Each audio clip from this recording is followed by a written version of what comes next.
Bakit panamot amin di utong na. Yan. Datan. Luto-luto kami ng pakbet. Ala imangot. Yan. Una, pag halu-haluin lahat, idiretso sa paryok. Kawalay. Ayan. Nalagay na lahat sa paryok yung mga gulay. Maliban yung okra at saka Kamatis. kamatis. Tawag ko amin. Tila yung ante. Tapos lagay na yung bawang, yung okra, Ay. Hindi kanya da. Daya. Mayroon. Tay. Sige. Tingnan namin kuan. Barang Kita. kuwatan.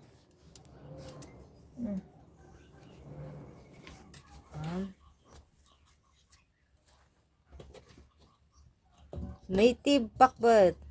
Hmm. After that, hiwa-hiwain na rin yung kamatis. Ayan, habang hinihiwa ang kamatis, pinipit-pit na rin yung laya.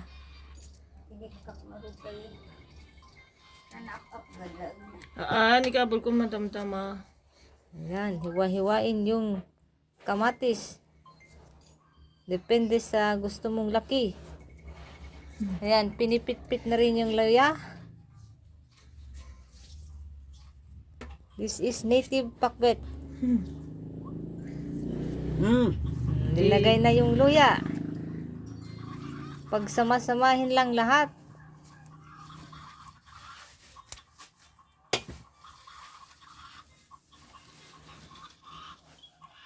Ay ko am di karni tumal daw manang. Init, suruan kay kumagaramit itcharaw. Garamit ta. Umot init. Umot nga roti air fryer ng TV na yung kumad air fryer na hindi alis to kuma. Oh, tapos na. Ur-urayin na natin yung bagoong. Ayan.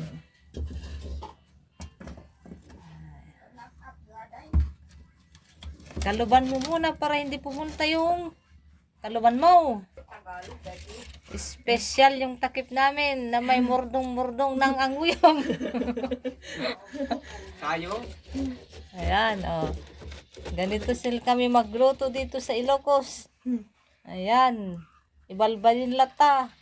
Ayan na. Pakuluin muna natin yung gulay.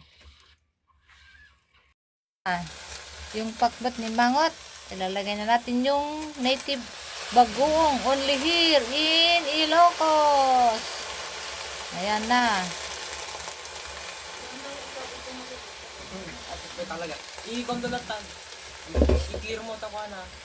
Pero ang makita. Natausok na imang. Ayan. Ayan na. Ano ba mo? Nay! Nakabanid ka pa makita. Dito mo sininom amin kita. Lagay na natin yung water. Tubig ko naman. Ayan. Tamang tubig lang. And then, kiwar-kiwaran konti. Oh, tapos, kaluban na. Hintayin na lang na maluto. Kurang pa yung takip. Hindi matakpan lahat. So, ito na ang ating native Ilocano dish, pakbet. So, I hope you like it, guys. Please subscribe, share, and click the notification bell. Thank you guys for watching.